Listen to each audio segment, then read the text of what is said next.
لا حول ولا قوة إلا بالله العلي العظيم. أعوذ بالله السميع العليم من الشيطان اللعين الرجيم. بسم الله الرحمن الرحيم. الحمد لله الذي هدانا لهذا وما كنا لنهتدي لولا أن هدانا الله. لقد جاءت رسل ربنا بالحق والصلاة والسلام والتحية والإكرام على محبوب رب المشرقين والمغربين جد الحسن والحسين أبي القاسم محمد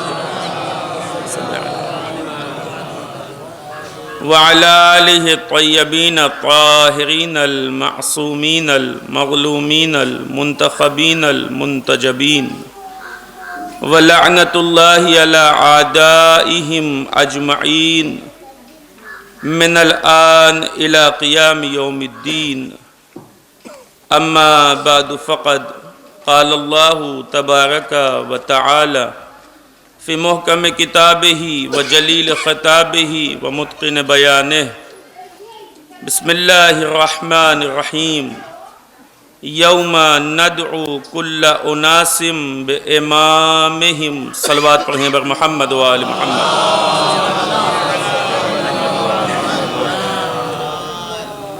محترم سامعین اکرام، برادران عزیز، معزز علماء اکرام، ایک حوضے کی سی فضا اور مدرسے جیسا احساس بہرحال مجھ جیسے طالب علم کے لیے شرف بھی ہے کہ علماء کی موجودگی میں اہل بیت علیہ السلام کا تذکرہ کرنے کا شرف حاصل ہو رہا ہے. ایصال ثواب کے عنوان سے مجلس عزا کا انعقاد کیا گیا ہے، لہذا گزارش ہے کہ ایک مرتبہ سورہ حمد، 3 مرتبہ سورہ اخلاص کی تلاوت فرما کر مرحومہ و مغفورہ فردوس فاطمہ بنت بادشاہ حسین کی روح کو ایصال فرما دیں. صلوات پڑھنے مل جل کے بر محمد و آل محمد. صلی علی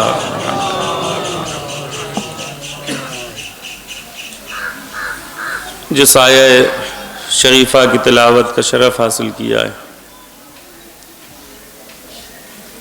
خداوند عالم ارشاد فرما رہا ہے کہ ایک روز تمام امتوں کو ان کے اماموں کے ساتھ بلایا جائے گا، تمام لوگوں کو ان کے امام کے ساتھ بلایا جائے گا. جب قوم کا اور لوگوں کا تذکرہ آتا ہے تو ہمارے درمیان چونکہ الحمدللہ ایک علمی بستی ہے، لہذا ایک پیغام بھی یہاں کے اوپر سے جانا چاہیے. ہماری مجلسوں میں، محفلوں میں، حتیٰ مرثیوں میں اور نوحے کے اشعار میں ایک چیز ہے جس کو باقاعدہ طور پر شعراء کرام اور خطبہ بار بار ذکر کرتے ہیں، اور وہ یہ کہ امام حسین علیہ السلام کی شہادت کی خبر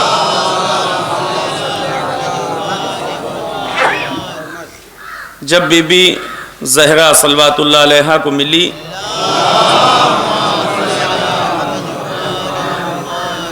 تو آپ نے ایک سوال کیا کہ بابا پھر میرے حسین پہ روئے گا کون جب ہم نہ ہوں گے، آپ نہ ہوں گے، علی نہ ہوں گے، تو پھر میرے حسین پہ رونے والا کون ہوگا؟ تو رسول اللہ نے کہا کہ پروردگار ایک قوم کو پیدا کرے گا کہ جس کے بوڑھے ہمارے بوڑھوں کو روئیں گے، جس کے جوان ہمارے جوانوں کو روئیں گے، جس کی عورتیں ہماری عورتوں کو روئیں گی، جس کے بچے ہمارے بچوں کو روئیں گے. یہ واقعہ کتابوں میں بہرحال موجود ہے، علماء کرام بہتر جانتے ہیں، لیکن جس طریقے سے بیان کیا جاتا ہے اس طریقے سے موجود نہیں ہے۔ پروردگار عالم ایک قوم کو پیدا کرے گا، ایسا کوئی لفظ اس روایت کے اندر مجھے دکھائی نہیں دیا۔ اور مجلس کے پہلی حصے میں آپ کی خدمت میں عرض کر دوں کہ علماء کرام موجود ہیں، اور یہ وہ اعلیٰ جملہ نہیں ہے کہ جو ہر مجلس سے پہلے علماء کو خاموش کرنے کے لیے بولا جاتا ہے کہ بزرگ علماء تشریف فرما ہوں، ان کے سامنے کہا جائے کہ علماء تائید کریں گے، کہ جس میں علماء سوائے سر ہلانے کے کچھ نہیں کر سکتے۔ نہیں، یہاں کے اوپر واقعی ایک طالب علم کی حیثیت سے آپ کی خدمت میں حاضر ہوں، اور مکمل اختیار ہے علماء کرام کو، حتیٰ عوام الناس کو، کہ جو بات بھی قرآن و حدیث کے خلاف یا مذہب حقہ، مذہب اہل بیت علیہم السلام سے ذرا سا بھی ہٹتی ہوئی نظر آئے، مجھے متوجہ کیا جائے اور مجھ سے سوال کیا جائے، اور فقط مجھ سے نہیں، ہر وہ انسان جو اس منبر پر آنا چاہتا ہے اس سے پوچھا جانا چاہیے، اس سے سوال کیا جانا چاہیے۔ اس میں میری توہین نہیں ہوتی، اس میں میری عزت نہیں جاتی۔ جب امیر المومنین کی توہین نہیں ہوتی تو ہم کیا ہیں؟ جب اہل بیت علیہم السلام کی توہین نہیں ہوتی تو پھر ہماری حیثیت کیا؟ لہٰذا پوری طریقے سے اختیار ہے کہ مجلس کے بعد یا درمیان مجلس باقاعدہ طور پر اصلاح کریں، اس لیے کہ ہر انسان سوائے معصوم کے ہر وقت قابل اصلاح ہوتا ہے، فقط معصوم ہے کہ جس کے یہاں اصلاح کی گنجائش نہیں ہوتی۔ یہ پروردگار نے شرف انہیں بخشا ہے، لہٰذا یہ جو کہا جاتا ہے، روایات ذکر کی جاتی ہیں، یقیناً روایت موجود ہے، اور ایک کتاب میں نہیں، متعدد کتب میں الگ الگ لفظوں کے ساتھ روایتیں موجود ہیں، لیکن کسی جگہ کے اوپر یہ نہیں کہا گیا کہ پروردگار عالم ایک قوم کو پیدا کرے گا۔ اس کا مطلب یہ ہے کہ کوئی قوم بعد میں نہیں آئے گی۔ رسول اللہ نے کہا ایک قوم ہوگی جو گریہ کرے گی، ایک قوم ہوگی جو ماتم کرے گی، ایک قوم ہوگی جو حسین کا غم منائیں گے۔ یہ قوم بعد میں آئے گی یا پہلے سے ہے؟ توجہ فرمائیں، یہ قوم بعد میں آنے والی ہے یا پہلے سے ہے؟ بعد میں آنے کا دعویٰ یہ غیروں نے کیا ہے کہ شیعت کا تصور رسول اللہ کے زمانے میں نہیں، رسول کے بعد کا ہے۔ ہماری تاریخ رسول اللہ کے زمانے میں بھی ہے، رسول اللہ کے پہلے بھی ہے۔ ہم کوئی نئی قوم نہیں جسے بعد میں بنایا گیا، ہم وہی قوم ہیں جس نے جناب موسیٰ کے ہاتھوں پر بیعت کی، ہم وہی قوم ہیں جس نے جناب موسیٰ کے بعد جناب عیسیٰ کا انکار نہیں کیا، ان کی نبوت کا بھی اقرار کر کے ان کی ہاتھوں پہ بیعت کیا۔ ہم وہی قوم ہے جس نے اپنے آپ کو عیسائیت کے دائرے سے نکال کر رسول اللہ کی نبوت کا اقرار کیا۔ ہم وہی قوم تھے جس نے ہر دور میں حق کو پہچانا اور پہچان کر اسے قبول کرتے چلے گئے۔ یاد رکھیے، آدم کی صورت میں رونے والے حسین پر ہم ہی لوگ ہیں، نوح کی صورت میں رونے والے ہم ہی لوگ ہیں، ابراہیم و اسماعیل و اسحاق و یعقوب و یوسف و یونس کی صورت میں امام حسین اور اہل بیت اطہار کے اوپر گریہ کرنے والے ہم ہی ہیں۔ یہ کوئی نئی قوم نہیں ہے جو بعد میں پیدا کی گئی، پروردگار عالم نے روز اول سے رکھا تھا۔ وہی قوم تھی جس نے ہر دور کے حق کو پہچانا اور کبھی ایک جگہ پر نہ رکے نہ منجمد ہوئے، بلکہ جب بھی حق کا ہادی سامنے آیا اسے قبول کرتے گئے۔ لہٰذا رسول اللہ تک کا سلسلہ ہم نے قبول کیا۔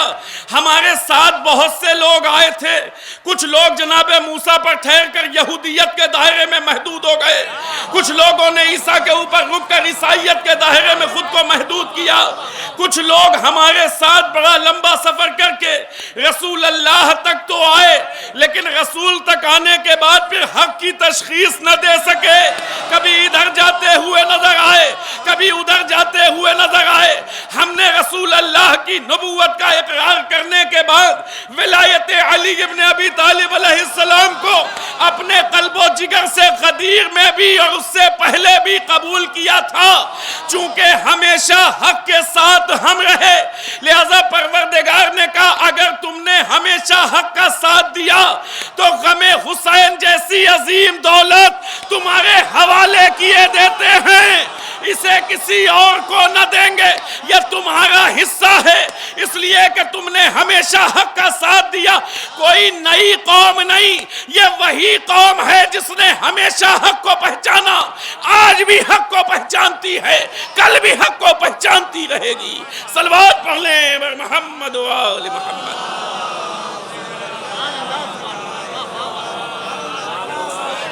یہ کوئی نئی قوم نہیں ہے، یہ صرف اور صرف اس لیے عرض کیا آپ کی خدمت میں چونکہ یہ ایک ایسا واقعہ ہے کہ جس کو اشعار میں جب نئی قوم نہیں ہے، بہت توجہ عزیزوں، خصوصیت کے ساتھ جوانوں سے خطاب ہے، جب کوئی نئی قوم نہیں ہے تو کیا فرق پڑتا ہے چاہے بعد میں پیدا ہوں یا پہلے سے ہوں؟ کہ نہیں، بہت فرق پڑتا ہے۔ اگر بعد میں پیدا ہوں گے تو فقط رونے کے لیے اور رونے کے لیے اور رونے کے لیے، لیکن اگر پہلے سے ہیں تو فقط رونے کے لیے نہیں ہے، اس سے پہلے جو کچھ آیا سب ان پر، اس سے پہلے جو کچھ آیا سب ان کے لیے۔ اگر نماز آئی تو انہی کے لیے، روزہ آیا تو انہی کے لیے، حج آیا تو انہی کے لیے، خمس و زکوٰۃ آیا تو انہی کے لیے، تمام احکام شریعہ انہی کے لیے۔ ساتھ ہی ساتھ پروردگار عالم نے ان تمام ذمہ داریوں کو جو حقیقی معنی میں ادا کر رہے تھے، نماز رکوع اور سجدے کے نام پر نہیں بلکہ روحانیت نماز اور روح نماز ولایت کے ساتھ ادا کر رہے تھے، تو پھر ان کے صدقے میں غم حسین کو پروردگار نے رکھا اور انہیں عطا کیا کہ یہ غم حسین تمہارے حصے میں، چونکہ بقیہ احکام پہ عمل حقیقی طور پہ تم نے کیا ہے، لہٰذا اس کی ذمہ داری بھی ہم تمہیں دیتے ہیں۔ رسول اللہ نے جو اشارہ کیا تھا وہ ان حقیقی مسلمانوں کی طرف تھا کہ جنہوں نے ہمیشہ سے حق کو پہچانا اور حق کا ساتھ دیا ہے۔ کوئی نئی قوم نہیں، جتنے احکام شریعہ پہلے تھے وہ بھی شامل ہیں، ساتھ ہی ساتھ حسین کا گریہ ہمارے حصے میں ہے۔ صلوات پڑھ لیں بر محمد و آل محمد۔ ساتھ ہی ساتھ یہ ہمارے حق میں ہے، کیوں؟ اس لیے کہ پروردگار نے ہمیں اس قابل سمجھا۔ کیوں قابل سمجھا عزیزوں؟ اصل جو بحث کرنا ہے، جو گفتگو کرنا ہے وہ اس بات کے اوپر قابل کیوں سمجھا؟ اہل بیت علیہم السلام، اگر آپ ان کی زندگی کا مطالعہ کریں تو خود امیر المومنین فرماتے ہیں ہم مظلوم ہیں، یہ حدیث ہے امام کی، فرماتے ہیں ہم اہل بیت مظلوم ہیں۔ اس ایک لفظ مظلوم کے ذریعے امام نے اپنے اوپر لگنے والے تمام اشکالوں کا جواب دے دیا۔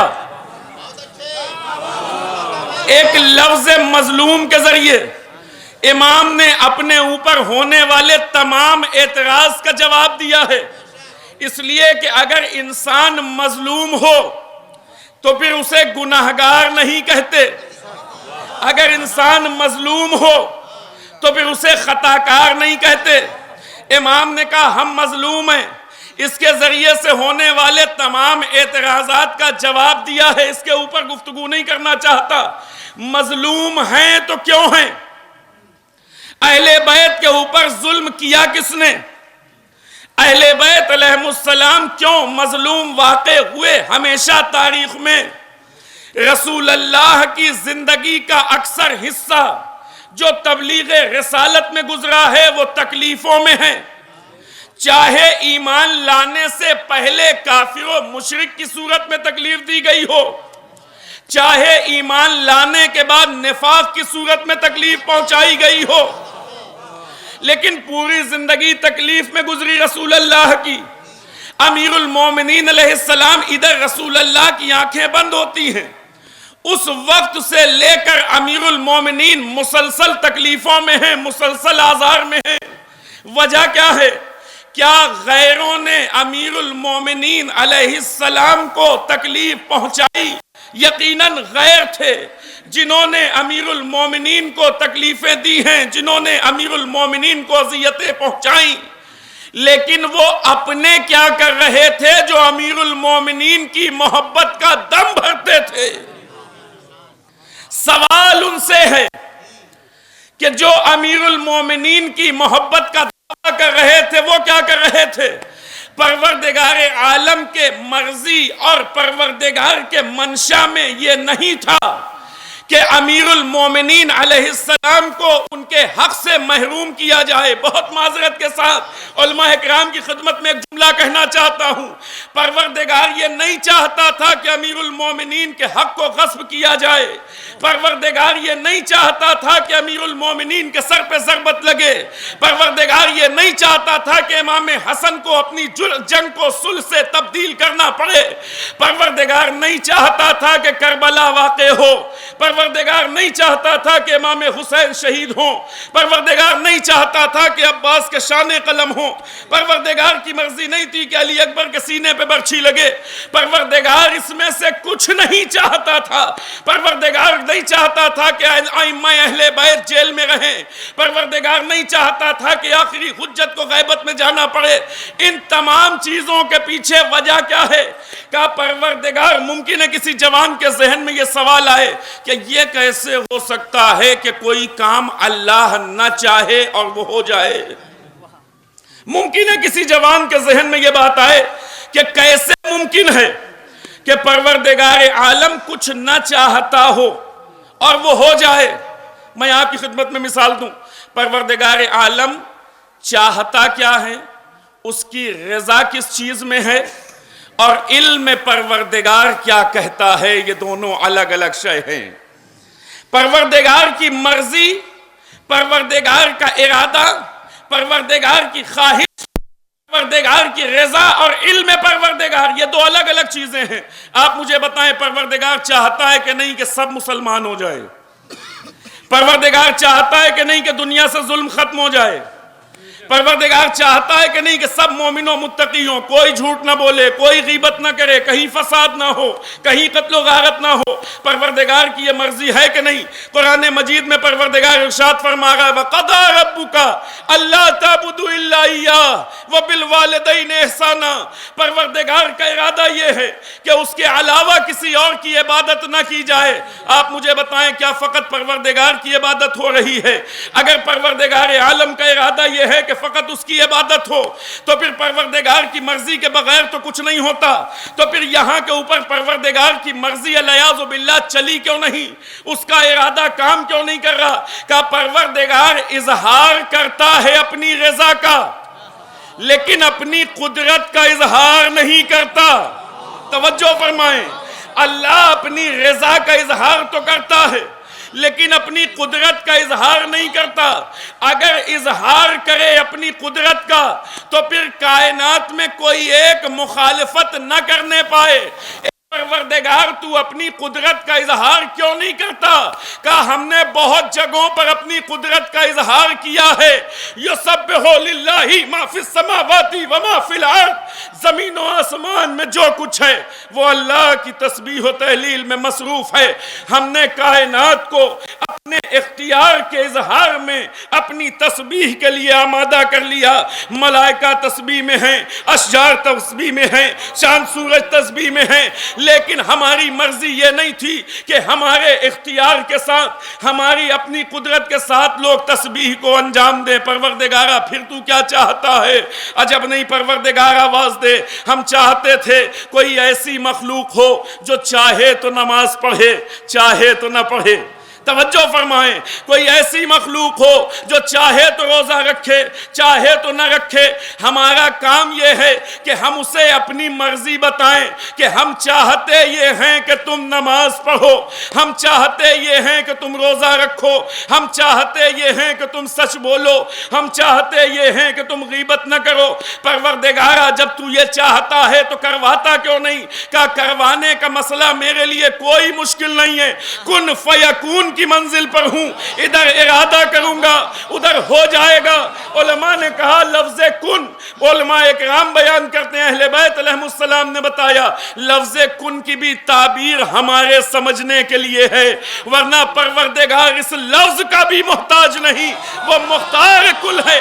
پروردگار اگر چاہے تو ارادہ کرے اور ادھر ہو جائے گا۔ پروردگار کیوں نہیں؟ کہ ہم چاہتے ہیں کہ تم اپنی مرضی سے اپنے اختیار سے آؤ اور آنے کے بعد ہمیں خدا مانو، ہم منوائیں گے نہیں، ہاں کائنات میں نشانیاں اتنی رکھیں گے کہ تم سے انکار کرتے نہ بنے گا، لیکن منوائیں گے نہیں، زبردستی نہیں ہوگی، تمہیں بلایا جائے گا، تمہیں نشانیاں دکھائی جائیں گی، لیکن کوئی زبردستی نہیں ہوگی۔ لہذا پروردگار عالم چاہتا بہت کچھ ہے، اس کی رضا بہت سی چیزوں میں ہے، لیکن چونکہ مجبور نہیں کرتا لہذا ضروری نہیں کہ وہ کام ہو جائے، اپنی رضا کا اظہار کرتا ہے، ضروری نہیں کہ وہ کام ہو، جب کسی کام کو کرنا چاہے تو اسے کوئی روک نہیں سکتا، لیکن پروردگار عالم ہمیشہ اپنی قدرت کا اظہار نہیں کرتا بلکہ اس نے اختیار ہمیں دے رکھا۔ لہٰذا پروردگار عالم کے اس اختیار کے تحت اللہ کی مرضی یہ تھی، توجہ فرمائیں عزیزوں، اللہ کی مرضی یہ تھی کہ 1,24,000 انبیاء کے بعد امت بھٹکنے نہ پائے۔ اللہ کی مرضی یہ تھی کہ پہلے دن ذوالعشیرہ کے واقعے سے لے کر غدیر تک رسول اللہ سے متعدد مقامات پر اعلان کروانا اس بات کی دلیل ہے کہ اللہ چاہتا تھا کائنات ولایت امیر المومنین پر جمع ہو جائے، کائنات جمع ہو جائے امیر المومنین کے ولایت پر۔ اللہ کی مرضی یہ تھی کہ سب لوگ علی کو قبول کریں، نتیجہ کیا ہوگا کہ اگر سب علی کی ولایت پر قبول ہو، سب جمع ہو جائیں، سب علی کی ولایت کو قبول کر لیں تو پھر اختلاف نہ ہوگا، پھر گروہ نہ ہوں گے، پھر شیعہ سنی نہ ہوگا، پھر فرقہ واریت نہ ہوگی، پھر تمام لوگ آ جائیں گے۔ اچھا فقط یہی تک معاملہ ہے کا نہیں، پھر جمل بھی نہیں ہے، پھر صفین بھی نہیں ہے، پھر نہروان بھی نہیں ہے، پھر یہ تمام مسائل نہیں۔ جب یہ مسائل نہ ہوں گے تو ہوگا کیا کہ ممبر ہوگا سلونی کا، درس لیتے ہوئے لوگ ہوں گے۔ 1400 سال کی ترقی امیر المومنین نے اپنی زندگی میں عطا کر دی ہوتی، یہ تو کمیاں لوگوں کی تھی۔ امیر المومنین کا ساتھ نہ دے کر کسی غیر کو بٹھا دیا گیا، غدیر کو بھلانے کے نتیجے میں امام حسن کے نماز کے جا نماز کو کھینچا گیا، ران مبارک پر خنجر سے وار کیا گیا، امیر المومنین علیہ السلام کو شہید کیا گیا۔ کربلا کا وجود انکار ولایت امیر المومنین کے بنا پر ہے۔ صلوات پڑھ لیں محمد و آل محمد۔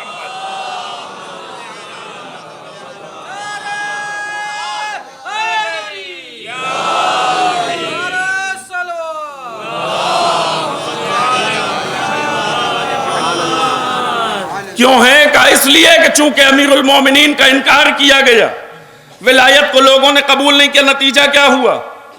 نتیجے میں امیر المومنین اپنے گھر کے اندر خاموش ہیں، وہ کام جو کر رہے ہیں، جو ولایت ان کے پاس محفوظ ہے، کہ ظاہری حصہ ہے جس کو لوگ قبول کرنے کو تیار نہیں، ورنہ امام کسی کے امام ماننے کا محتاج نہیں ہوتا، پروردگار نے اسے امام بنایا ہے، وہ امام ہے، مانو تب بھی نہ مانو تب بھی، ہر صورت میں وہ اپنی جگہ کے اوپر ہے۔ لیکن کچھ کام ایسے ہیں جو اسباب ظاہریہ کے تحت انجام پاتے ہیں، کچھ کام ایسے ہیں جن کے لیے اسباب کی ضرورت ہے۔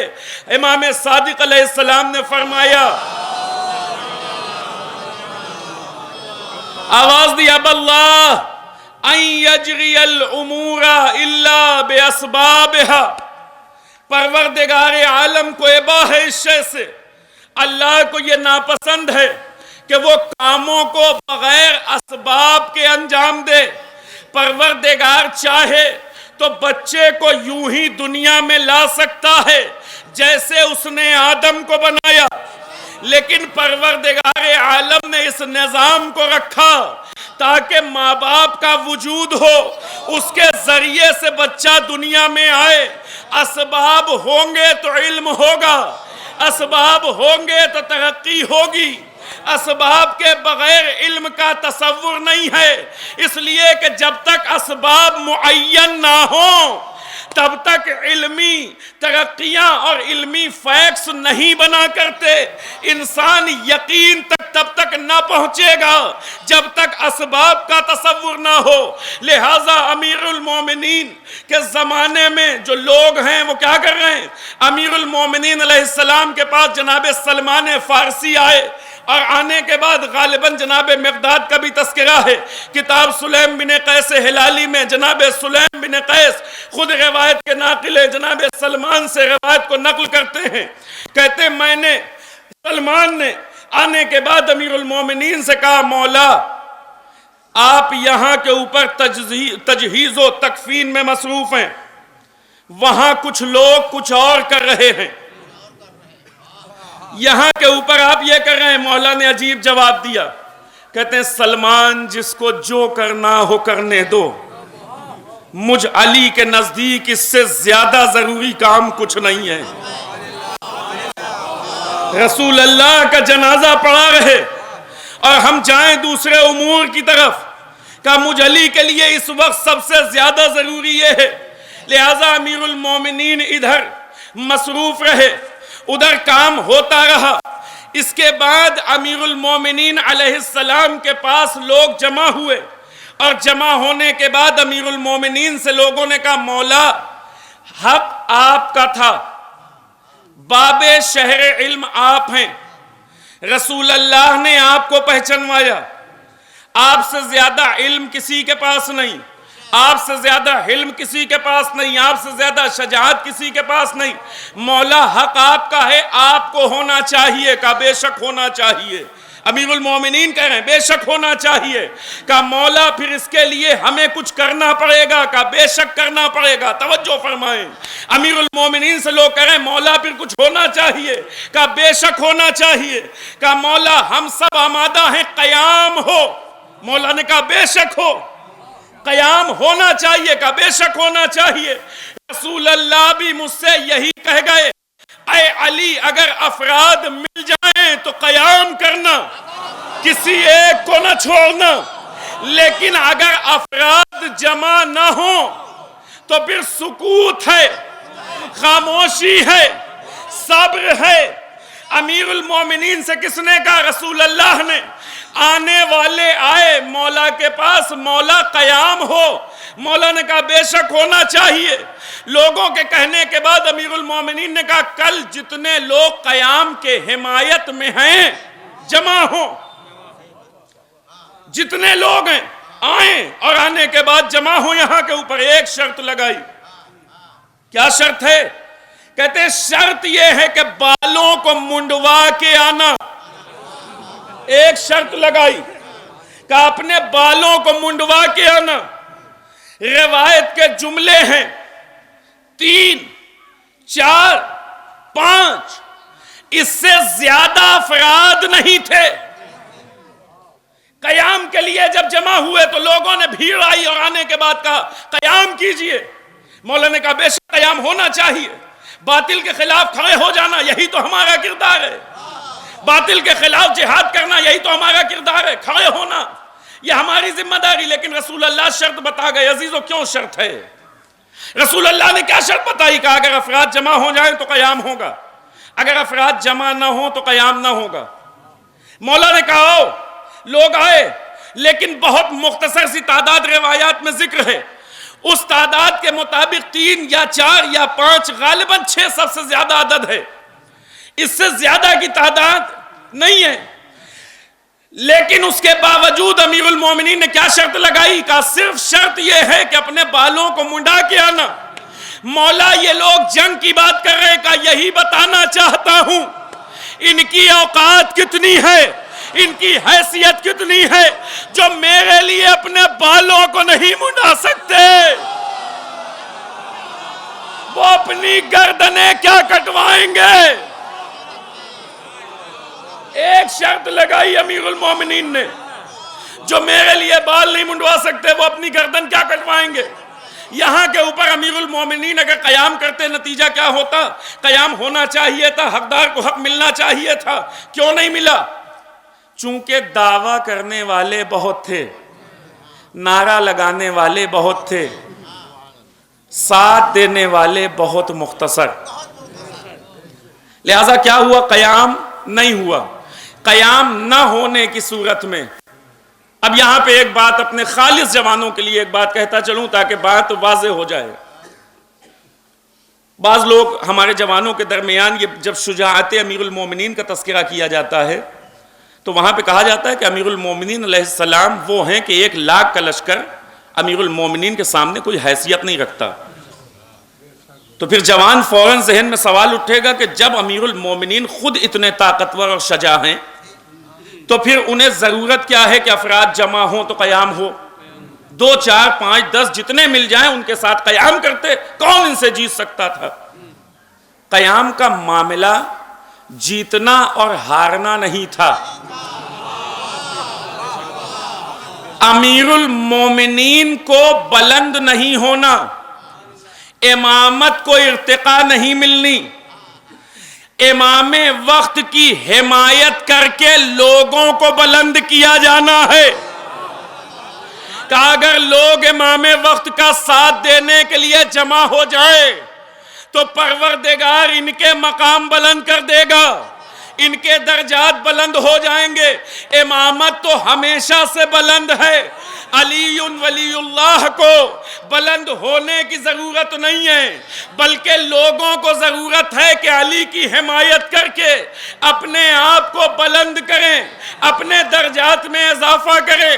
امیر المومنین چاہیں تو 1,00,000 نہیں، کائنات کے لیے امامت ارادہ کرے۔ میں بار بار کہہ رہا ہوں، علماء کی موجودگی میں جملہ کہہ رہا ہوں، ان کا اختیار پوری کائنات پر ایسے ہے کہ ادھر ارادہ کریں تمام حی میت ہو جائیں۔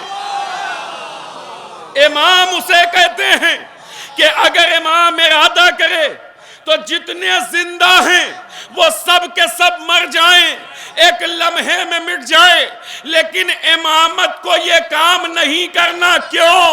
اس لیے کہ امام کو نہیں بڑھنا آگے، لوگوں کو بڑھانا ہے۔ امام کی تکمیل نہیں ہونا، لوگوں کی تکمیل ہونی ہے، چاہنے والوں کی تکمیل ہونی ہے۔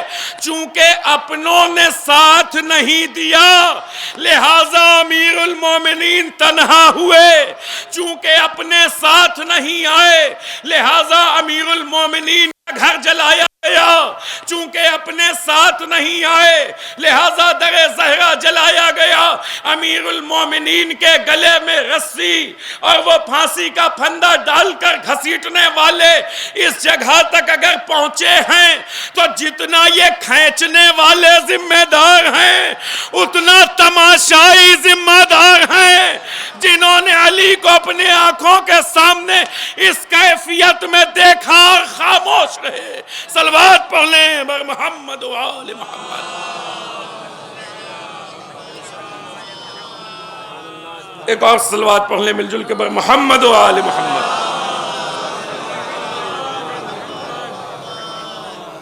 افراد جمع نہ ہو سکے لہذا امیر المومنین علیہ السلام کو وہ حق نہیں ملا۔ لوگوں نے چونکہ امیر المومنین کا ساتھ نہیں دیا، نتیجے میں امام حسن علیہ السلام کی زندگی ہے۔ امام حسن علیہ السلام کا ساتھ اگر لوگوں نے دیا ہوتا، آخر وقت میں لوگ بکے نہ ہوتے، آخر وقت میں لوگ ڈرے نہ ہوتے، آخر وقت میں لوگوں نے اپنا ایمان نہ بیچا ہوتا، تو امام حسن، علماء بتائیں مجھے کہ کیا جنگ کے لیے امام نے لشکر جمع کیا تھا یا صلح کے لیے؟ امام کا مقصد جنگ تھا۔ امام چاہتے تھے کہ باطل کے خلاف قیام کیا جائے، امام چاہتے تھے کہ حدود اسلامیہ کی حفاظت کی جائے، امام چاہتے تھے کہ غلط کو غلط بتایا جائے، لیکن یہ تو اپنوں کی کمی تھی کہ لوگوں نے ساتھ نہیں دیا، تو امام حسن کو اس جنگ کو صلح سے تبدیل کرنا پڑا۔ یہ الگ بات ہے کہ امام حسن نے اس صلح کو بھی اپنی شرطوں پر انجام دیا، لیکن امام نے جنگ نہیں کی، صلح کرنا پڑا۔ اگر امام حسن کے ساتھ لوگ جمع ہوئے ہوتے اور لوگوں نے ساتھ دیا ہوتا تو پھر امام حسین کو مدینہ چھوڑنے کی ضرورت نہیں تھی۔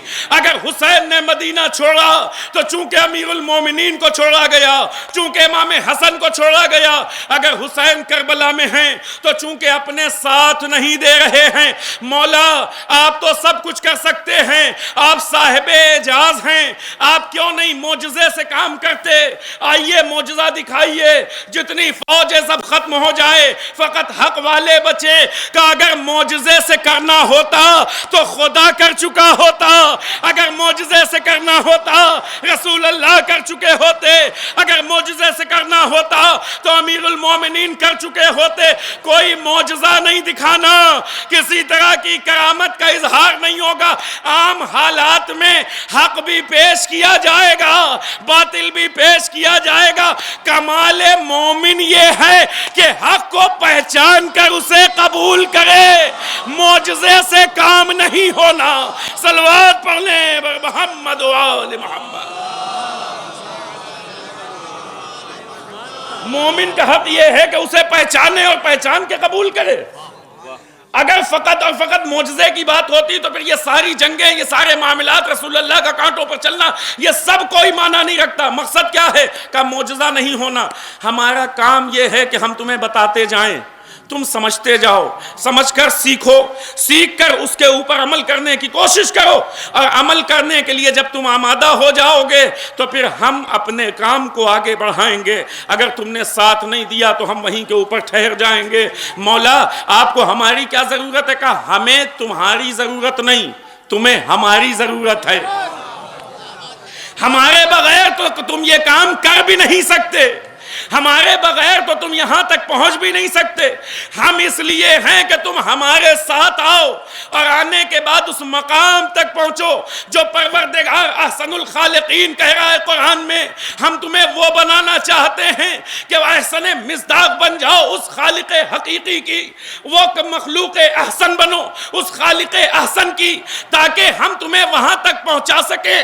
لیکن پہنچتے کیوں نہیں؟ کہا اس لیے کہ لوگ تیار نہیں ہیں، لوگ آمادہ نہیں ہے۔ امیر المومنین کو ان کے منصب سے ہٹایا گیا، ان کے حق کو غصب کیا گیا، امام حسن کو ان کا حق نہیں دیا گیا۔ امام حسین علیہ السلام کربلا میں ہیں، حل من ناصر ینصرنا کی صدا بلند کر رہے ہیں، تکبیریں بلند کر کر کے لوگ قتل کرنے کے لیے آمادہ ہوتے ہیں۔ 1000 لوگ امام حسین کو قتل کرنے کے لیے غسل کرتے ہیں فرات میں، تاکہ اپنے اس فعل کا ثواب بڑھایا جا سکے۔ لوگ اپنے فعل کے ثواب کو بڑھانے کے لیے غسل کرتے ہیں فرات کے اندر۔ کیوں؟ اس لیے کہ امام حسین کو قتل کرنے آئے ہیں۔ یہ فکر کہاں سے آئی؟ کہ غیروں نے تو اپنا کام خوب کیا، اپنوں نے ساتھ نہیں دیا۔ بڑا مشہور ہے کوفیو لا یوفی کا جملہ کہ کوفی وفا نہیں کرتے۔ مجھے بتائیے کوفے کے اوپر اتنا اعتراض ہے کہ کوفے والوں نے ساتھ نہیں دیا، مدینے والے کیا کر رہے تھے جب رسول حسین وہاں سے نکلے؟ مکے والے کیا کر رہے تھے جب حسین نے مکے کو الوداع کہا؟ عزیزوں، اگر امام حسین کی شہادت کے بعد انتقام قتل حسین کا نعرہ کسی نے لگایا تو وہ اسی کوفے میں موجود مختار ثقفی کا نعرہ ہے۔ وہ اسی کوفے میں موجود مختار کا نعرہ ہے کہ جس نے آ کر یہ نعرہ بلند کیا۔ لہٰذا جب لوگ ساتھ نہیں ہوتے تو نتیجہ یہ ہوتا ہے کہ امام وقت تنہا رہ جاتا ہے۔ پروردگار عالم نے، اب یہ روایت کے جملے ہیں جو عرض کر رہا ہوں آپ کی خدمت میں، پروردگار عالم نے پہلی مرضی یہ تھی پروردگار کی کہ امیر المومنین کی ولایت کے اوپر سب جمع ہوں، کائنات کو ارتقا ملے، وہ منزل جو ہم نے انسانیت کے لیے سوچی ہے وہ امیر المومنین کی زندگی میں عطا ہو جائے۔ جب یہ نہ ہو سکا تو اس امر کو منتقل کیا گیا کہاں؟ امام حسین علیہ السلام کی ذات کے اوپر۔ تو یہ تھا کہ امام حسین علیہ السلام کی ذات میں اور امام حسین علیہ السلام کے وقت میں اس بات کو پائے تکمیل تک پہنچایا جائے، لیکن چونکہ پھر لوگ آمادہ نہیں تھے۔ امام حسین بار بار کہہ رہے تھے، توجہ فرمائیں، امام جب مدینے سے نکلے تب بھی کہا میں قتل ہو جاؤں گا، مجھے مر جانا ہے، مجھے شہید ہو جانا ہے۔ امام یہ بار بار کیوں کہہ رہے ہیں؟ دو وجہ ہے۔ ایک تو امام یہ کہنا چاہتے ہیں کہ میرے ساتھ اگر کوئی آئے تو مال غنیمت کے لیے نہ آئے۔ ایک بات تو امام واضح کرنا چاہتے ہیں کہ یہ نہ سوچنا کہ یہ امیر المومنین کی جنگوں کی طرح ہے کہ جہاں بھی امام معصوم شرکت کرے وہ جنگ کا فاتح ہوتا ہے، یہ نہ سمجھنا یہ اس جنگ کی طرح نہیں ہے، یہاں شہادت ہے۔ امام حسین بتانا چاہتے ہیں لہٰذا کوئی لالچ میں نہ آئے، سب کے لیے واضح رہے، کوئی دھوکہ کھا کر نہ آئے۔ ہم بالکل واضح طور پر بلانا چاہتے ہیں، اور ساتھ ہی ساتھ امام بتانا چاہتے تھے امام میں معصوم اس حد تک جانے کو تیار ہے کہ اپنی گردن کٹا دے، اس سے زیادہ منزل تو نہیں ہو سکتی۔ امام معصوم اب اس حد تک جانے کو تیار ہے، اب آ جاؤ ساتھ دینے کے لیے، اب آ جاؤ حمایت کرنے کے لیے۔ میں بار بار کہہ رہا ہوں غیروں کی بات نہیں ہے، یہ تو اپنوں کی بات ہے، جو قریب آئے بوسہ دیا واپس چلے گئے، قریب آئے دعائیں دی واپس چلے گئے۔ یہ تو اپنوں کی بات ہے جنہوں نے ساتھ نہیں دیا، نتیجہ کیا ہوا؟ امام حسین کربلا کے میدان میں شہید کر دیے گئے، زینب و ام کلثوم کو بے-غدہ کوفہ و شام کے بازاروں میں پھرایا گیا۔ مصائب کی منزل پر نہیں، لیکن ایک جملہ، یہ کیوں ہو رہا ہے؟ چونکہ لوگ تماشائی بنے ہیں، چونکہ لوگ تماشا دیکھ رہے ہیں۔ اگر لوگوں نے ہمت کی ہوتی اور امامت کا ساتھ دیا ہوتا تو یہ کیفیت نہ ہوتی۔ لہٰذا پروردگار عالم نے آواز دیا کہ اب اس امر کو ہم منتقل کریں گے چھٹے امام کی طرف، امام صادق علیہ السلام کی جانب۔ اب یہ وہاں پر مکمل ہوگا جو کام ہونا تھا امیر المومنین کی زندگی میں، جو کام ہونا تھا امام حسین کی زندگی میں، اب وہ کام کب ہوگا؟ چھٹے امام کی زندگی میں۔ لہٰذا امام علیہ السلام کو لوگ مہدی کہہ کے سلام کرتے تھے، چھٹے امام کو لوگوں نے مہدی کہنا شروع کیا۔ جیسے ہی لوگوں نے مہدی کہنا شروع کیا، چھٹے امام اپنے مقام سے بلند ہوئے، اور بلند ہونے کے بعد کہتے ہیں میں امام ہوں، اللہ کا فرستادہ ہوں، اللہ کی جانب سے منتخب کیا گیا ہوں، علم غیب کا مالک ہوں، تمام وہ صفتیں جو بیان کرتے ہو وہ ہیں، لیکن وہ نہیں ہوں جو کہنا چاہتے ہو۔ سب کچھ ہوں، جانشین رسول ہوں، تمام صفات کا حامل ہوں، لیکن وہ نہیں ہوں جو تم کہنا چاہتے ہو، بلکہ وہ اتنا باعظمت ہے کہ اس کا نام آتے ہی میں اپنے مقام سے کھڑا ہو گیا، کھڑا ہو کر احترام کر کے بتا رہا ہوں کہ اس کی ذات کتنی باعظمت ہے۔ پھر امام نے ایک جملہ اور کہا جو بڑا مشہور ہوا کہ اگر میں اس کی زندگی کو درک کر لیتا تو اپنی پوری زندگی اس کی خدمت کرتا۔ یہ امام علیہ السلام نے ارشاد فرمایا، کس کے لیے؟ آخری امام کے لیے۔ لوگوں نے کہا کہ آپ مہدی ہیں، آپ کو اس امر کے لیے منتخب کیا گیا ہے، آپ کو چنا گیا ہے۔ آنے والے نے آ کر امام سے کہا مولا قیام کیجئے، واقعہ بہت سنا ہوا ہے آپ کا۔ آنے والے نے آ کر امام سے کہا مولا قیام کیجئے۔ کہاں سے آیا ہے؟ خراسان سے۔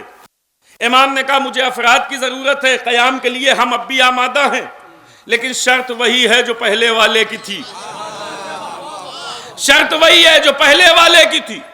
اگر افراد مل جائیں تو قیام کریں گے، اگر افراد نہ ملیں گے تو قیام نہ ہوگا۔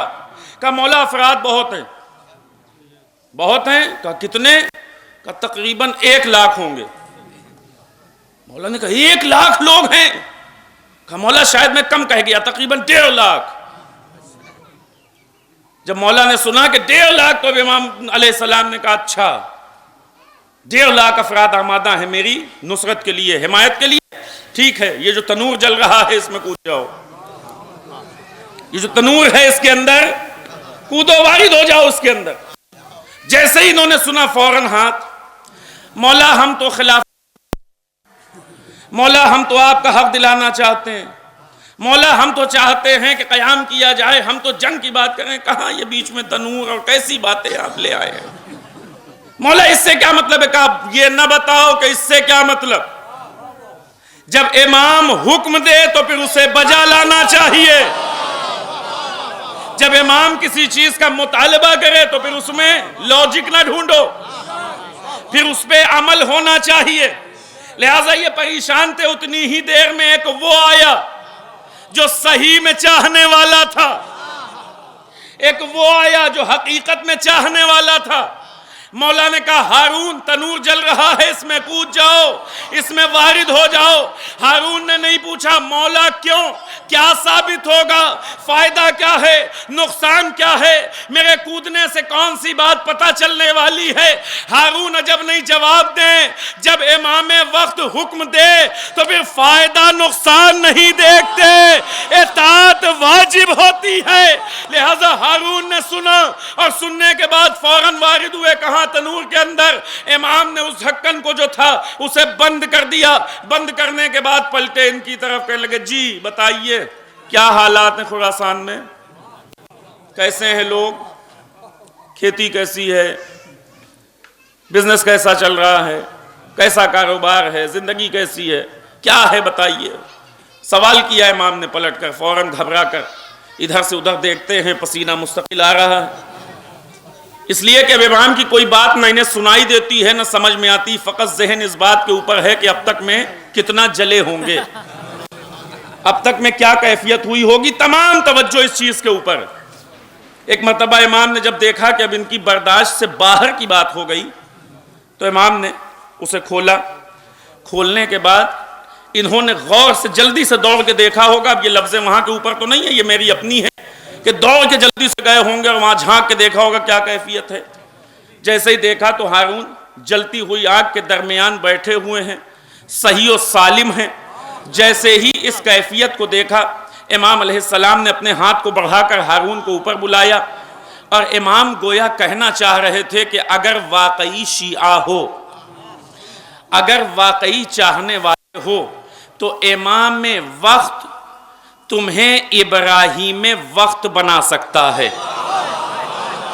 اگر واقعی چاہنے والے ہو، اگر واقعی ہماری محبت تمہارے دل میں ہے تو یا نارا کونی بردن و سلامن علی ابراہیم کے مصداق قرار پاؤ گے، آگ جلتی رہے گی، تمہیں کوئی نقصان نہ ہوگا۔ اور اس کے بعد امام علیہ السلام نے ان کا ہاتھ پکڑا اور پکڑنے کے بعد پوچھتے ہیں یہ بتاؤ اس جیسے کتنے ہیں، اب یہ بتاؤ اس جیسے کتنے ہیں۔ سر جھکایا، مولا ایک بھی نہیں۔ پھر امام نے کہا سنو، ہمیں نہ بتاؤ کہ ہمیں کب قیام کرنا ہے کب رکنا ہے۔ ہاتھ پکڑا اور لے کر باہر آئے، کچھ بھیڑیں باہر موجود تھیں، امام نے ان بھیڑوں کی طرف اشارہ کر کے کہا اگر اتنے افراد جمع ہو جائیں، 16 سے 17 کی تعداد ہے تقریباً، کہا اگر اتنے افراد جمع ہو جائیں تو ہم آمادہ ہیں، لیکن کیا کیا جائے، یہ لوگ آمادہ نہیں ہو رہے، لوگ تیار نہیں ہو رہے۔ آنے والا آیا، امام سے قیام کی بات کی، اور قیام کی بات کرنے کے بعد واپس چلا گیا۔ امام نے ایک شرط لگائی تھی، آواز دیا تھا کہ اگر افراد جمع ہو جائیں تو ہم قیام کرنے کے لیے آمادہ ہیں۔ مرضی پروردگار یہی ہے کہ حکومت حق کی ہونی چاہیے، نمائندہ خدا کا ہونا چاہیے، ہمیشہ قانون اسی پروردگار کا چلے، پروردگار کی مرضی اور منشا تو یہی ہے، لیکن لوگ آمادہ نہیں ہوئے تو کیا کیا جائے۔ نتیجے میں امام وقت اسی جگہ کے اوپر محدود ہو کر رہ جاتا ہے جسمانی اعتبار سے، اور اس کے بعد نتیجہ یہ ہوتا ہے کہ اسے قید میں ڈالا جاتا ہے، شہید بھی کیا جاتا ہے۔ چھٹے امام کی شہادت کے بعد اس امر کو منتقل کیا گیا 8ویں امام کی طرف، بس میں اپنی منزل پر آ گیا، 8ویں امام کی طرف جب اس امر کو منتقل کیا گیا، لہٰذا لوگوں نے جب امام کو دیکھا کہ انہیں ولی عہدی بھی مل گئی تو لوگوں نے انہیں مہدی کہنا شروع کیا، کہنے لگے یقیناً یہی وہ ہیں کہ جن کے لیے بتایا گیا ہے کہ آخر زمانے میں ایک آنے والا آئے گا کہ جو دنیا کو عدل و انصاف سے بھر دے گا، جو الہی حکومت کو پوری دنیا پہ نافذ کرے گا۔ امام سے لوگوں نے کہا آپ ہی وہ ہیں۔ امام پہلے اپنے مقام سے کھڑے ہوئے، توجہ فرمائیں، پہلے اپنے مقام سے کھڑے ہوئے چھٹے امام کی سنت پر عمل کیا، پھر اپنے سر پر ہاتھ رکھ کے کہا میں سب کچھ ہوں لیکن وہ نہیں جس کو تم سمجھ رہے ہو، اس کی ذات اتنی بلند ہے کہ میں کھڑا ہو کر اپنے سر پر ہاتھ رکھ کر نام لے رہا ہوں۔ اب جب آخری امام کی زیارت پڑھیے گا اور کھڑے ہو کر سر پر ہاتھ رکھیے گا تو خیال رہے ایک چھٹے امام کی سنت ہے، ایک 8ویں امام کی سنت ہے۔ صلوات پڑھ لیں محمد و آل محمد۔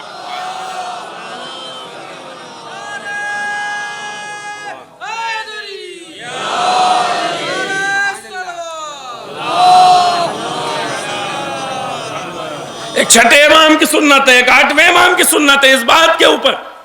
لہذا امام نے کہا میں وہ نہیں ہوں، وہ مجھ سے کہیں بلند ہے.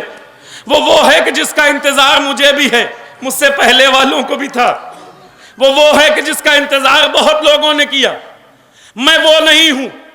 امام علیہ السلام نے کہا کہ قیام کی جہاں بات ہے، قیام ہم کرنے کے لیے تیار ہیں، شرط پھر وہی ہے افراد جمع ہوں، لوگ جمع ہو جائیں. عزیزوں، نہ جانے کتنے سالوں سے ایک منتظر کا انتظار ہو رہا ہے، نہ جانے کتنے زمانے سے کسی آنے والے کے آنے کی دعائیں کی جا رہی ہیں، کسی کا انتظار ہو رہا ہے. مسجدوں سے، امام بارگاہوں سے، اکیلے کمرے میں، تنہائی میں ہر مظلوم اس امام کو پکار پکار کے کہہ رہا ہے کہ مولا آ جائیے، مولا آ جائیے. مولا آ کیوں نہیں جاتے؟ مولا ظہور کیوں نہیں فرماتے؟ مولا دنیا ظلم و جور سے بھرتی جا رہی ہے، مولا مسلمان خطرے میں ہیں، مولا شیعت کو ٹارگٹ کیا جا رہا ہے، مولا انسانیت خطرے میں ہے، پوری دنیا ہمیں مٹانے کے فراق میں لگی ہے، مولا آ جائیے. کہ اب تک چونکہ امامت کا ایک سلسلہ تھا، لہٰذا امام کبھی قید میں گئے، کبھی قتل کر دیے گئے، کبھی شہید کر دیے گئے، لیکن چونکہ یہ آخری کڑی ہے تو پھر اسے تب آنا ہے جب لوگ آمادہ ہو جائیں، جب لوگ تیار ہو جائیں. مولا آتے کیوں نہیں؟ کا شرط پھر وہی ہے جو پہلے والے کے تھی. پہلے لوگوں کو آمادہ ہونا ہوگا، ہم آ جائیں گے. تڑپتے اتنا ہے کہ ذوالفقار ہاتھ میں ہے، تڑپتے اتنا ہے کہ آنسوؤں کے بدلے خون روتے ہیں. تو مولا آ کیوں نہیں جاتے؟ کہا آنا اس لیے نہیں چونکہ افراد آمادہ نہیں ہیں. مولا آپ تو صاحب اختیار ہیں، آ جائیے. آپ تلوار چلائیں گے، کائنات آپ کے سامنے نہ رکے گی، ٹیکنالوجیز فیل ہو جائیں گی، بم اپنی جگہ پہ رک جائیں گے، میزائلیں بیکار ہو جائیں گی، مشینریز کام نہیں کریں گی. عجب نہیں امام آواز دے، اگر معجزے سے کرنا ہوتا علی کر چکے ہوتے، حسین کر چکے ہوتے. نہ کل معجزہ دکھانا تھا، نہ آج معجزہ دکھانا ہے. کل بھی افراد کی کمی تھی، آج بھی افراد کی کمی ہے. صلوات پر محمد و آل محمد.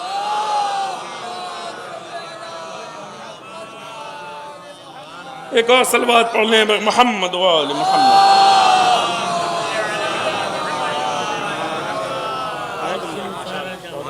کل بھی افراد کی کمی تھی، آج بھی افراد کی کمی ہے. لوگ آمادہ ہو جائیں، امام آنے کو توپ رہے ہیں. امام چاہتے ہیں کہ آئیں، لیکن پلٹ کر دیکھتے ہیں نتیجہ کیا ہے. بالکل مولا کائنات کے دور کی طرح سب کہتے ہیں مولا قیام ہو، مولا حکومت آپ کی ہونی چاہیے. سب کہہ رہے ہیں امام حسین علیہ السلام کے دور کی طرح، چھٹے امام کے دور کی طرح سب آ کے کہہ رہے ہیں. لیکن پھر امام پوچھتے تمہاری آمادگی کا کیا؟ تم نے اپنے آپ کو کتنا آمادہ کیا؟ تم نے اپنے آپ کو کتنا تیار کیا؟ روز وہی کیفیت ہے، روز وہی حالات ہیں. یہ تو وہی بات ہو گئی کہ ایک انسان مجھ سے کہتا ہے کہ میں آپ کے گھر نہیں آ سکتا. کیوں؟ اس لیے کہ آپ کے گھر میں فلاں تصویر سامنے لگی ہے، مجھے بالکل پسند نہیں ہے. دوسرے دن پھر ہاتھ جوڑے کھڑا ہوں، سرکار کل نہیں آئے تھے، آج آ جائیے. تو فوراً پلٹ کے پوچھے گا کہ وہ تصویر تم نے ہٹا دی؟ نہیں، تصویر اپنی جگہ پہ، آپ آ جائیے. ہماری بھی کیفیت تقریباً یہی ہے. امام کہتے ہیں آؤ، اپنے آپ کو آمادہ کرو، ہم آنے کے لیے تیار ہیں. مولا آج آ جائیے. مولا نے کہا کل سے آج میں فرق کیا ہے؟ کہا کچھ نہیں، دعا کر رہے ہیں. آج کیا تبدیلی ہو؟ کہا کچھ نہیں، دعا کر رہے ہیں. مولا آ جائیے. کہا پہلے کچھ بدلو تو، کچھ تبدیلی تو آئے. کل کیا تم میں نہیں تھا جو آج ہے؟ کل کیا تھا جو آج نہیں ہے؟ کچھ تبدیلی لاؤ اور اس کے بعد دعا کرو، اپنے کو آمادہ کرو، عجب نہیں آواز دیں مولا اگر ہم نے اپنے اکیلے کو تیار کر لیا تو فائدہ کیا ہوگا؟ آپ کو اکیلے ہماری ضرورت تو ہے نہیں، بہت سے افراد کی ضرورت ہے، اگر ہم نے اکیلے اپنے کو آمادہ کیا تو فائدہ کیا ہوگا؟ نہ معلوم اگر ہم مر گئے تو پھر کیا؟ آپ کا ظہور نہ ہوا تو پھر کیا؟ کہ گھبراؤ نہیں، ہم دنیاوی بادشاہوں کی طرح نہیں ہیں، اللہ نے ہمیں امامت عطا کی ہے، مر جاؤ گے اور حقیقی آمادگی کے ساتھ مرو گے تو قبروں سے نکال لیں گے، کفن اوڑھے ہوگے، ہاتھ میں تلوار ہوگی، نصرت کے لیے آمادہ، تمہیں تمہاری قبروں سے نکال لیں گے، پریشان نہ ہو، ہمارے اختیار میں شک نہ کرو، اپنے کو آمادہ تو کرو۔ مولا کیسی آمادگی، اتنے حوضے ہیں، اتنے مدرسے ہیں، اتنے علماء ہیں، اتنے بزرگ ہیں، اتنے خطیب ہیں، اتنے ذاکرین ہیں، اتنے محقق، اتنے رائٹر سب موجود ہیں، اتنے شعراء کرام، کیوں نہیں آ جاتے؟ کیا یہ تعداد کافی نہیں ہے؟ اس موقع کے اوپر سب کے ذہن میں صرف ایک بات آتی ہے، سب کی زبان پر ایک بات آتی ہے، وہ کیا ہے؟ صرف ایک بات کہی جاتی ہے، علماء ہیں تو بہت لیکن اس لائق نہیں ہے، اس لیے امام نہیں آ رہے۔ فوراً بڑی آسانی کے ساتھ یہ بات کہی جاتی ہے، علماء ہیں تو بہت لیکن اس لائق نہیں ہے، لہذا امام نہیں آ رہے۔ یعنی حوضہ نجف سے لے کر حوضہ قم تک اور دنیا بھر میں پھیلے ہوئے افراد میں مخلص افراد 313 نہیں ہیں، یہ مطلب ہے اس کا۔ عزیزوں، امام کو حکومت تشکیل دینی ہے، مدرسہ نہیں بنانا۔ امام کو حکومت تشکیل دینی ہے، حکومت کے لیے فقط علماء کی ضرورت نہیں، مجھ جیسے طالب علم کی بات نہیں کر رہا، فقط علماء کی ضرورت نہیں ہے بلکہ علماء کی بھی ضرورت ہے۔ ابھی یہاں آ رہا تھا، آتے آتے اچانک کوئی خرابی ہو گئی گاڑی کے اندر، جیسے ہی خرابی ہوئی یہاں پہنچتے ہی جو بزرگ عالم یہاں کے اوپر موجود ہو سرزمین کے اوپر، ان کی خدمت میں ہاتھ جوڑوں گا، سرکار وہ میری گاڑی کا ذرا سا انجن چیک کر لیجئے۔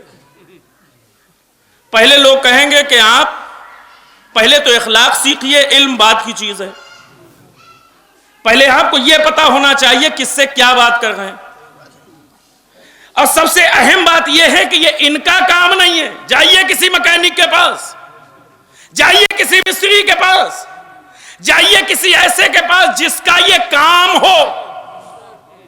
امام آئیں گے تو کیا امام کی حکومت میں گھر نہ بنیں گے؟ کیا امام کی حکومت میں مریض نہ ہوں گے؟ کیا امام کی حکومت میں بھی ایسے ہی لوٹنے والے ہاسپٹلز چاہیے؟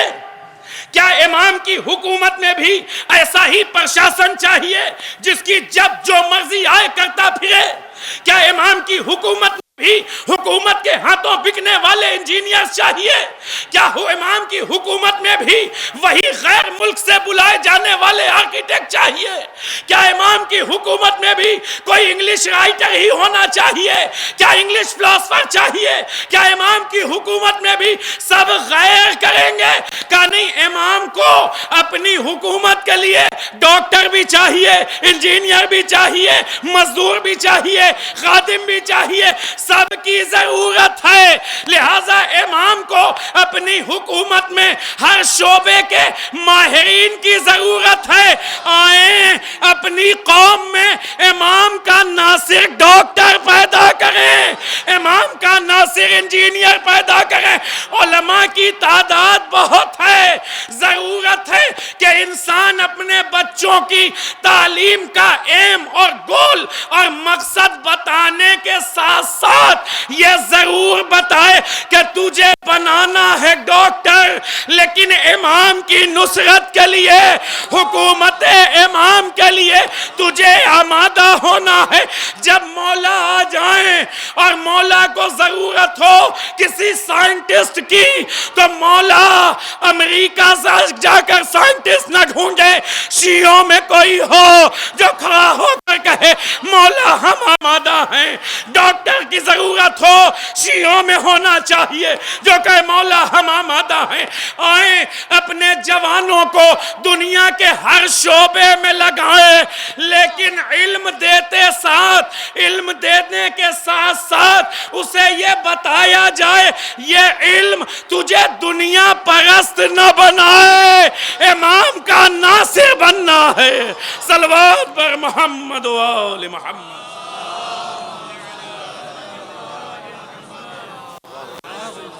بتایا جائے. آئیں اور آنے کے بعد ہر شعبے میں ضرورت ہے، فقط ایک شعبہ نہیں ہے. حکومت فقط طلاب سے نہیں چلتی، فقط ٹیچر سے نہیں چلتی. مزدور کہاں سے آئیں گے؟ جن کے اندر یہ جذبہ ہو، جن کے اندر یہ صلاحیت ہو، جو یہ نہ کہیں کہ ہم کرسی پر بیٹھے تو ہماری سیلری زیادہ. یہاں بیت المال برابر سے تقسیم ہوگا. علماء بہتر جانتے ہیں یہاں کے اوپر معاملات کچھ ہوں گے. آئیں اور آمادہ کریں، اپنے آپ کو تیار کریں. کس کے لیے؟ ایک مقصد ذہن میں ہو، امام کے لیے. امام تڑپتے ہیں. بس عزیزوں بات ختم کی میں نے. امام تڑپتے ہیں آنے کے لیے. کیوں نہیں آ رہے ہیں؟ آمادگی نہیں ہے. امیر المومنین علیہ السلام، امیر المومنین علیہ السلام اکیلے ہیں. اگر در زہرا پر لوگ جمع ہوئے ہیں تو وجہ کیا ہے؟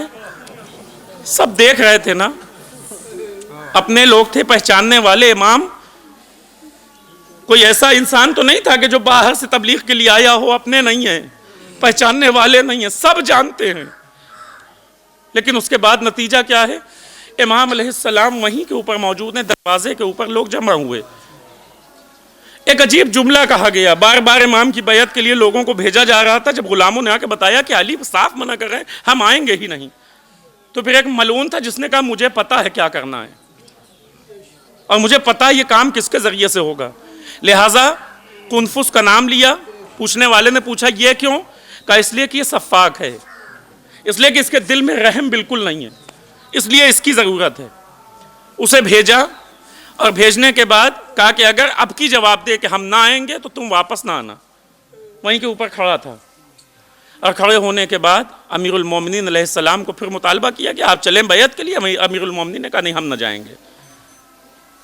تمام افراد واپس پلٹ گئے. یہ وہیں کھڑا تھا. کہا پوچھ کر آؤ کرنا کیا ہے. لوگ آئے. آنے کے بعد آگ لکڑی جمع کی جانے لگی. زہرا دروازے کے اوپر آئی. بی بی نے ایک جملہ کہا. کہتے ہیں کہ تمہیں پتا ہے یہاں میرے ساتھ چھوٹے چھوٹے بچے رہتے ہیں، کیا تم اس گھر کو آگ لگاؤ گے جس میں حسنین رہتے ہیں؟ چھوٹے بچوں کا حوالہ دیا بی بی نے، شاید دل نرم ہو جائیں. ایک لفظ کہا گیا وَإِن، ہوا کرے ہم سے کیا مطلب. اور اس کے بعد ایک جملہ کہا جو بی بی کی توہین ہے. کہتا ہمیں عورتوں کی باتوں میں انٹرسٹ نہیں ہے، ہمیں عورتوں کی باتوں سے کیا مطلب. اور اس کے بعد آگ جلا دی گئی. دروازہ جلنے لگا. بی بی وہیں پہ کھڑی تھی. دروازہ ڈھکیلا گیا، پھر بھی بی بی وہیں کھڑی تھی. ایک وجہ بیان کی ہے سلیم نے. کہتے ہیں بی بی کے کھڑے رہنے کی ایک وجہ ہے. بی بی دروازے کے پیچھے سے ہٹی کیوں نہیں؟ جب دیکھا کہ جل رہا ہے تب تو ہٹ سکتی تھی. جب دھکا دیا گیا تو بی بی اپنے کو ہٹا سکتی تھی، لیکن ہٹی کیوں نہیں؟ کہا میں نے سلمان سے پوچھا، یہ سلمان کیا واقعی لوگ گھر میں داخل ہو گئے؟ سلمان سے پوچھتے ہیں اے سلمان کیا واقعی لوگ گھر میں داخل ہو گئے تھے؟ سلمان نے کہا خدا کی قسم لوگ گھر میں داخل ہو گئے، اجازت تک نہیں مانگا. حالت یہ تھی کہ زہرا کے سر پہ چادر نہیں تھی. لوگ گھر کے اندر داخل ہوئے، چونکہ زہرا کے سر پر چادر نہیں تھی لہٰذا زہرا دروازے سے ہٹی نہیں. چونکہ بی بی بغیر چادر کے سامنے کیسے آتی؟ لہذا دروازے کے پیچھے سے ہٹی نہیں. یہی وجہ ہے کہ جب لوگوں نے دروازے کو دھکا دیا، اب اس میں جو آگے کے جملے ہیں، اس دروازے کی کیلیں، پہلے کا دروازہ، اس کی کیلوں کا تصور. برادر عزیز کے پرسے کے لیے صرف ایک جملہ کہنا چاہتا ہوں. یقیناً ایک عظیم مصیبت ہے، عظیم غم ہے شریک حیات کا ساتھ چھوڑ دینا، لیکن کسی نے یہ کیفیت تو نہیں دیکھی پسلیاں ٹوٹ چکی ہوں، سینے میں کیلیں در آئی ہوں. زہرا کے سینے میں وہ کیلیں چپ چکی تھی، پسلیاں ٹوٹ چکی تھی. ادھر زہرا نیچے گری، ادھر لوگوں نے پیر رکھا، دروازے پہ اندر داخل ہوئے. علی کو گردن میں رسی ڈالی، بعض لوگ کہتے ہیں گلے میں رسی ڈالی، بعض لوگ کہتے ہیں کہ نہیں. جب امیر المومنین کو گھر سے باہر لانے لگے تو یہ امامہ جو تھا یہ کھل کر امیر المومنین کی گردن میں آ گیا، لہذا رسی کی سی شکل ہو گئی، اسے پکڑ کر لوگ باہر لے کر آئے، امیر المومنین کو باہر لے آئے. کیفیت کیا ہے زہرا کی؟ یہاں پہ میری ماں بہنیں بھی بیٹھی ہیں، برادران اس بات کو محسوس کریں گے. ایک خاتون جس وقت اس کیفیت میں ہو، اس کے اگر شکم کے اوپر حملہ کیا جائے وہ ہلنے کی کیفیت میں نہیں ہوتی، پسلی کے اوپر ہڈیاں ٹوٹ جائیں سانس لینے کی کیفیت میں نہیں ہوتی، بولنے کی حالت میں نہیں ہوتی. لیکن زہرا کے لیے تاریخ نے لکھا کہ جیسے ہی زہرا گری نا، غش آ گیا زہرا کو. بی بی غش میں تھی، جیسے ہی آنکھیں کھلی فوراً پوچھا اسماء ابوالحسن کہاں ہے؟ اے اسماء ابوالحسن کہاں؟ بی بی انہیں تو لے گئے. جیسے ہی جملہ سنا، اے اسماء میری چادر لاؤ، اب چادر کو سر پر ڈالا، دوڑتی ہوئی باہر آئی. اے بی بی پسلیاں ٹوٹی ہیں، اے بی بی کیلے سینے میں ہے، کہ مجھے کوئی پرواہ نہیں ہے کہ میرے جسم کے ساتھ کیا ہو رہا ہے، میرا شوہر میری آنکھوں کے سامنے لیے جاتے ہیں. عزیزو آگے بڑھی، روایت کے جملے ہیں، بی بی نے علی کے پیروں کو پکڑ لیا اور پکڑ کے کہتی ہم اپنے شوہر کو نہ لے جانے دیں گے، ہمارے شوہر کو چھوڑ دو، ہم اپنے شوہر کو نہ لے جانے دیں گے. اس ظالم نے اشارہ کیا، ظالم آگے بڑھا، کنفوس نے ایک وار بی بی کے بازو کے اوپر کیا، بی بی کا بازو وہی کے اوپر اٹھ گیا. اب یہ ہاتھ نہیں اٹھتا. زہرا کے ہاتھوں سے علی چھوٹے، کچھ دور لے کے چلے تھے. جب زہرا نے دیکھا کہ علی کو لیے جاتے ہیں، آواز دینے لگی اب بد دعا کا موقع ہے. سلمان قریب آئے، اے بی بی ارے بد دعا نہ کیجئے. پلٹ کے کہتی سلمان کیا تم دیکھتے نہیں میرے شوہر کو مارے ڈالتے ہیں، میرے شوہر کو قتل کیے دیتے ہیں. اے سلمان کیا دکھائی نہیں دیتا؟ کہا بی بی اسی علی نے کہا ہے رک جائیے. ادھر بی بی نے ہاتھوں کو بلند کیا تھا، ادھر کیفیت یہ ہوئی کہ مسجد نبوی کی دیواریں بلند ہونے لگی. لوگ گھبرائے اور گھبرا کر علی ابن ابی طالب کو رہا کیا. ایک کیفیت ہے، مجلس تمام ہو گئی، علی کو چھوڑ دیا گیا، علی رہا کر دیے گئے.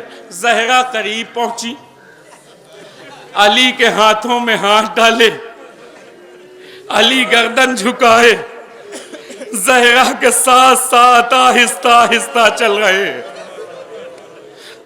شوہر کی ذمہ داری ہوتی ہے اپنے زوجہ کی حفاظت کرنا. ہر زوجہ اپنے شوہر کے ساتھ محفوظ محسوس کرتی ہے. علی وہ ہے جسے زہرا نے بچایا، ہاتھوں کو پکڑ کر علی کو لے کر گھر آئی. ابوالحسن گھبرائیے نہیں، زہرا موجود ہے. ہاں یہی وجہ تو ہے کہ جب غسل دینے لگے تو ایک چیخ مار کے روئے، اے بی بی اگر تم نے ہمیں تو قتل نہ ہونے دیا لیکن پسلیاں ٹوٹ گئیں، ہم سے ذکر نہ کیا. عزیزو علی گھر میں زہرا کو دفن کرنے جا رہے ہیں، غسل دیا، کفن پہنایا. جب زہرا کے مرنے کی خبر آئی نا، زہرا کے جانے کے بعد علی کی کیفیت یہ تھی کہ علی گھر کے اندر بیٹھے ہوئے تھے، گھر کے اندر بیٹھے ہوئے سلمان آئے اور آنے کے بعد کہتے ہیں یا اللہ. جیسے ہی علی نے سنا نا یا اللہ، کہتے ہیں سلمان اب یا اللہ نہ کہا کرو، اب زہرا نہیں رہی، سلمان کہتے ہیں میں اندر پہنچا تو میں نے علی کو دیکھا، دونوں زانوؤں کے درمیان سر دیے بیٹھے تھے۔ علی کی اس کیفیت کو دیکھنے کے بعد میرا جگر ٹکڑے ٹکڑے ہو گیا۔ کیوں نہ ہو جب گھر میں وارد ہوتے تھے زہرا تھی جو مسکرا کر سلام کرتی تھی، غموں کو بھول جاتے تھے۔ ارے اب کوئی مونس نہیں، اب کوئی غمخوار نہیں، اب اکیلے ہو گئے۔ یہی وجہ ہے کہ جب گئے قبر کے حوالے کرنے تو کہتے ہیں یا رسول اللہ، ارے امانت واپس کرنے آیا، لیکن اے رسول اللہ امانت سالم نہیں ہے، پسلیاں ٹوٹی، بازو شکستہ۔ یا رسول اللہ، ارے آپ کے حوالے ہے زہرا، پوچھئے گا امت نے کیا ظلم ڈھائے، لیکن اے رسول اللہ ایسے نہ بتائیں گی، مجھ سے بھی نہیں بتایا، زور دے کر پوچھئے گا تو بتائیں گی پسلیاں کیسے ٹوٹی، بازو کیسے۔ سَيَعْلَمُ الَّذِينَ ظَلَمُوا أَيَّ مُنْقَلِبٍ يَنْقَلِبُونَ إِنَّا لِلَّهِ وَإِنَّا إِلَيْهِ راجعون رضا بقضائه وتسلیما لأمره۔ پروردگارہ تجھے واسطہ محمد و آل محمد کا ہماری اس مختصر سی عزا کو قبول فرما۔ پروردگارہ تجھے واسطہ محمد و آل محمد کا مرحومہ کے گناہان صغیرہ و کبیرہ کو بخش دے، ان کے درجات بلند فرما۔ پروردگارہ تجھے واسطہ محمد و آل محمد کا مرحومہ کو جوار معصومہ صلوات اللہ علیہ میں جگہ عنایت فرما۔ پسماندگان کو خصوصاً ان کے شوہر کو صبر جمیل عنایت فرما۔ پروردگارہ تجھے واسطہ محمد و آل محمد کا ہم سب کے گناہان صغیرہ و کبیرہ کو بخش دے۔ پروردگارہ ہم میں جو پریشان حال ہیں ان کی پریشانیوں کو دور فرما، جو مقروض ہیں ان کے قرض کو غیب سے ادا فرما، جو بے روزگار ہیں انہیں روزی عطا فرما، جو بے اولاد ہیں انہیں اولاد عطا فرما۔ پروردگارہ تجھے واسطہ محمد و آل محمد کا علماء کرام مراج اعظام کا سایہ ہمارے سروں پہ باقی رکھ، حرمہائے مقدسہ کی حفاظت فرما، شیعان حیدر کرار دنیا میں جہاں کہیں ہیں ان کی جان مال عزت آبرو کی حفاظت فرما۔ پروردگارہ تجھے واسطہ محمد و آل محمد کا دشمنان اسلام، دشمنان تشیع، دشمنان عزا دنیا میں جہاں کہیں بھی ہوں اگر قابل ہدایت نہیں ہیں تو انہیں نیست و نابود فرما۔ پروردگارہ تجھے واسطہ محمد و آل محمد کا دنیا میں ظلم و جور بڑھتا جا رہا، عدل و انصاف کے قیام کے لیے، انتقام خون امام حسین کے لیے حضرت حجت کے ظہور میں تعجیل فرما، ہم سب کو ان کے اعوان و انصار میں شمار فرما۔ ربنا تقبل منا بهذا القلیل انک انت السمیع العلیم برحمتک یا ارحم الراحمین۔ گزارش ہے ایک مرتبہ سورہ ہم 3 مرتبہ سورہ اخلاص کی تلاوت فرما کر مرحومہ و مغفورہ فردوس فاطمہ بنت بادشاہ حسین کی خودکشی فرما۔